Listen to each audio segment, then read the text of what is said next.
Audio Jungle.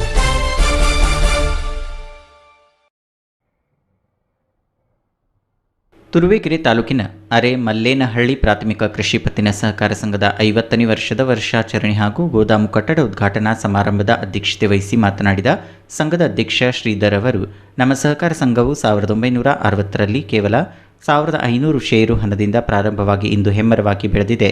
ಸುಮಾರು 4 ವರ್ಷಗಳ ಹಿಂದೆ ಕಟ್ಟಡವನ್ನು ನಿರ್ಮಿಸಲು ಪ್ರಾರಂಭಿಸಿ ಹಲವಾರು ಕಾನೂನು ಅಡೆತಡೆಗಳ ನಡುವೆ ಇಂದು ಸಂಪೂರ್ಣ ನಿರ್ಮಾಣಗೊಂಡಿದೆ. ನಮ್ಮ ಸಂಘದಿಂದ ಕಾರ್ಯದರ್ಶಿಯವರ ಮುಂದಾಲೋಚನೆ ಹಾಗೂ ಸಹಕಾರಿಗಳ ಮಾರ್ಗದರ್ಶನದಲ್ಲಿ ATM, ಎಣ್ಣೆಗಾನ ಸೇರಿದಂತೆ 10 ಹಲವು ವೈವಿಧ್ಯಮಯ ಸೇವೆಗಳನ್ನು ನೀಡುತ್ತಾ ಬಂದಿದ್ದೇವೆ. ನಮ್ಮ ಸಂಘಕ್ಕೆ ಲಾಭಕ್ಕಿಂತ ಸದಸ್ಯರ ಸೇವೆಯೇ ಮುಖ್ಯ ಎಂಬ ಧ್ಯೇಯದೊಂದಿಗೆ ಸೇವೆ ಸಲ್ಲಿಸುತ್ತಿದ್ದೇವೆ ಎಂದು ತಿಳಿಸಿದರು. ಜಿಲ್ಲಾ ಸಹಕಾರ ಕೇಂದ್ರ ಬ್ಯಾಂಕಿನ ನಿರ್ದೇಶಕರಾದ ಸಿದ್ಲಿಂಗಪ್ಪ ಮಾತನಾಡಿ, ಸಂಘವು ಹಲವಾರು ಏಳುಬೀಳುಗಳ ನಡುವೆ ನಡೆದು ಇಂದು ತಾಲೂಕಿನಲ್ಲಿ ಅತ್ಯುತ್ತಮ ಸೇವೆ ಸಲ್ಲಿಸುತ್ತಿರುವ ಸಹಕಾರ ಸಂಘವೆಂಬ ಹೆಗ್ಗಳಿಕೆಗೆ ಪಾತ್ರವಾಗಿದೆ. ಈ ಕಾರ್ಯಕ್ಕೆ ಆಡಳಿತ ಮಂಡಳಿಯವರ ಹಾಗೂ ನೌಕರರ ಶ್ರಮ ಶ್ಲಾಘನೀಯ ಎಂದು ತಿಳಿಸಿದರು. ಸಂಘದ ಮುಖ್ಯ ಕಾರ್ಯನಿರ್ವಾಹಕ ಅಧಿಕಾರಿ ಪರಮೇಶ್ ಮಾತನಾಡಿ, ನಮ್ಮ ಸಂಘವು ಸಹಕಾರ ರತ್ನ ಮಾಜಿ ಸಚಿವರು, ಜಿಲ್ಲಾ ಸಹಕಾರ ಕೇಂದ್ರ ಬ್ಯಾಂಕಿನ ಅಧ್ಯಕ್ಷರಾದ KN ರಾಜಣ್ಣನವರ ಮಾರ್ಗದರ್ಶನದಲ್ಲಿ ನಮ್ಮ ಸಹಕಾರ ಸಂಘವು ನಡೆಯುತ್ತಿದ್ದು, ಹೊಸ ಕಟ್ಟಡದಲ್ಲಿ ರಾಗಿ ಖರೀದಿ ಹಾಗೂ ಕೊಬ್ಬರಿ ವ್ಯಾಪಾರ ನಡೆಸಲು ಶೀಘ್ರವೇ ಪ್ರಾರಂಭಿಸಲಾಗುವುದು.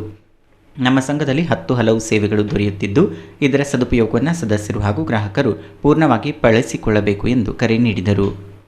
ಸಮಾರಂಭದಲ್ಲಿ ಸಂಘಕ್ಕೆ ನೇರವಾಗಿ ನಿಂತ ಹಲವಾರು ಮಹನೀಯರಿಗೆ ಹಾಗೂ PUCಯಲ್ಲಿ ಅತಿ ಹೆಚ್ಚು ಅಂಕ ಪಡೆದು ಉತ್ತೀರ್ಣರಾದ ವಿದ್ಯಾರ್ಥಿಗಳನ್ನು ಸನ್ಮಾನಿಸಲಾಯಿತು.